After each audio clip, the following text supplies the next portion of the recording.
आपस में ना इत्तेफाकी, आपस में लड़ाई झगड़ा है। इससे आप क्या साबित करना चाहते हैं? इससे क्या अंदाजा लग रहा है देश का है? आप टीवी में आ जा रहे हैं, पेपर में आ जा रहे हैं, भाई देश के लिए है, देश के लिए काम कर रहे हैं, देश के लिए है? देश के लिए शहंशाह चाहिए, देश के लिए बादशाह चाहिए, फकीर नहीं चाहिए देश को। अब ये देश कभी बर्दाश्त नहीं करेगा।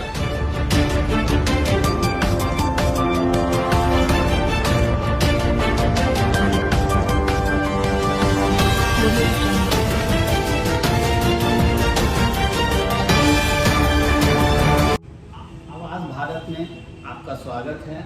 आपके सामने हमारे साथ बैठे दानिश भाई, जो काफ़ी जाने माने विशेषज्ञ हैं, वो इस बात को चर्चा करना चाहते हैं कि क्या भारत के अंदर जिस तरह से नरेंद्र मोदी ने चीता मंगवाया, अपने जन्मदिन पर 8 चीते का उपहार दिया है। और आइए इनसे बात करते हैं, क्या नरेंद्र मोदी जी ऐसा करके भारत के लिए बहुत अच्छा किया या काफ़ी खर्च में डाल दिया।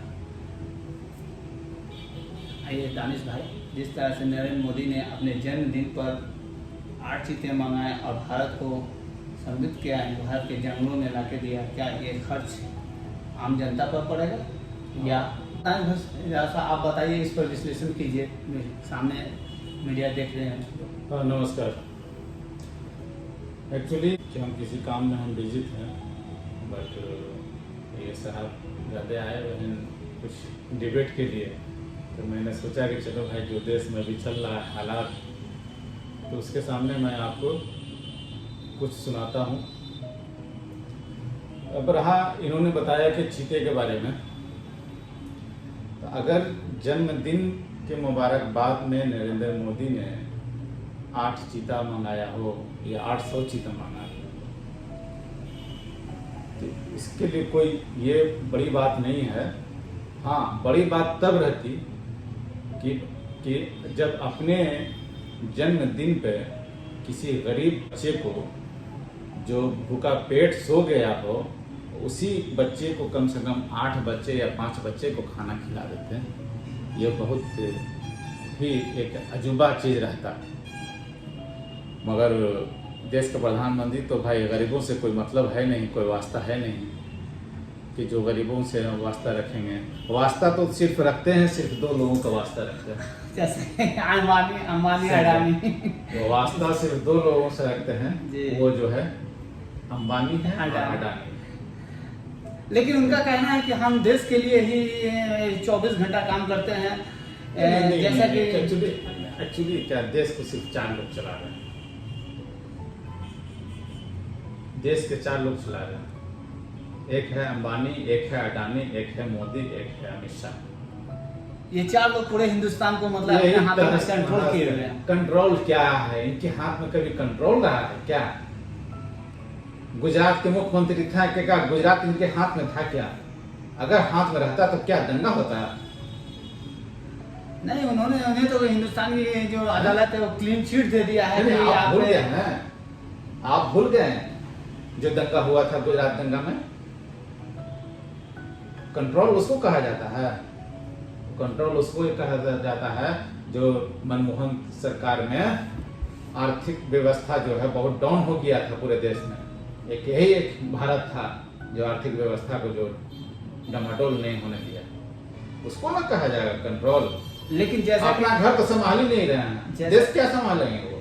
जैसा कि लोग कह रहे हैं कि मोदी जी विश्व गुरु, दुनिया के लिए एक बहुत बड़े माने जाने हस्ती हैं, जो किसी भी समस्या विश्व गुरु पहले अपने घर के बना लेना, किसी भी समस्या को आसानी से हल कर देते हैं। लेकिन सवाल इस बात का है कि क्या मोदी जी आने वाले चुनाव में यही चेहरा हाईलाइट रहेगा इनका? मोदी जी अब चुनाव में 24 के बाद तो ऐसा गायब होंगे ना, जाके पहाड़ के बिल में जाके घुस जाएंगे। लेकिन समझे? अब रहा विश्व गुरु के बाद, विश्व गुरु जो है अपना खाली घर को संभाले ना पहले।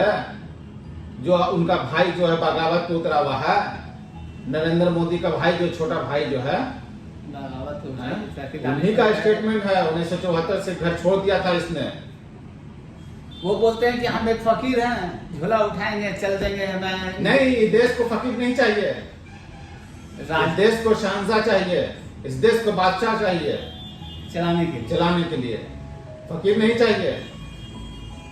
इसीलिए तो फकीर हैं, इसीलिए सारे हिंदुस्तानी को फकीर बना रहे हैं। जैसा कि अभी दिख रहा है कि जैसे दानिश भी कह रहे हैं कि जैसा कि हिंदुस्तान में चंद लोग जो पैसा वाले ही पैसा बना रहे हैं, लेकिन मिडिल फैमिली सबसे ज्यादा इसमें मार खाया गया। ऐसा किस पॉलिसी से, मतलब? अरे बहुत सारे मिडिल क्या है, अपर से लेकर डाउन तक क्या आ जाइए, सब मार खाए हुए हैं। चाहे कोचिंग इंस्टीट्यूट हो, चाहे स्कूल हो, चाहे एजुकेशन सेक्टर हो।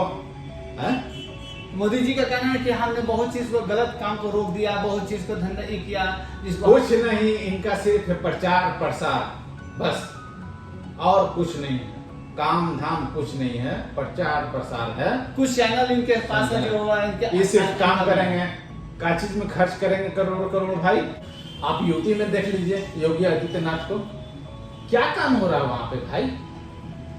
तो गौशाला रोड पे एक्सीडेंट हो जा रहा है। आप सिर्फ करोड़ों करोड़ खर्च कर रहे हैं क्या चीज में? नामकरण में, नाम चेंज कर रहे हैं। वो बोल रहे हैं फैजाबाद का तो कुछ और नाम चेंज कर रहे हैं, तो उर्दू बाजार तो हिंदी बाजार है, तो ये बाजार है। करोड़ों करोड़ खर्च करने से क्या हो रहा है भाई? नाम चेंज करने से क्या हो जाएगा? उनका क्या? अरे कोई टीका लगा लेने से कोई हिंदी हो जाएगा, अरे टोपी पहन लेने से कोई हिंदी हो जाएगा? आप ये हमको बताइए ना भाई।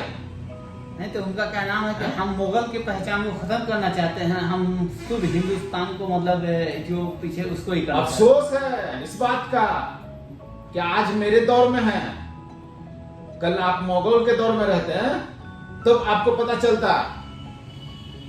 देश को ये बर्बाद कर दिया है, समझे? इंसान से आप समझिए कि इतना दूरिया बना दिया है ये सब पॉलिटिक्स लोगों ने। आपस में ना इत्तेफाकी, आपस में लड़ाई झगड़ा है। इससे आप क्या साबित करना चाहते हैं? इससे क्या अंदाजा लग रहा है इस देश का? है? आप टीवी में आ जा रहे हैं, पेपर में आ जा रहे हैं, भाई देश के लिए है, देश के लिए काम कर रहे हैं। देश के लिए शहंशाह चाहिए, देश के लिए बादशाह चाहिए, फकीर नहीं चाहिए देश को। अब ये देश कभी बर्दाश्त नहीं करेगा। तो सुना दानिश जी के बाद तो 2024 में अब देखा जाएगा कि क्या नज़ारा मिलता है देश में। और आवाज़ भारत में बने रहने के लिए सब्सक्राइब कीजिए। Thank you.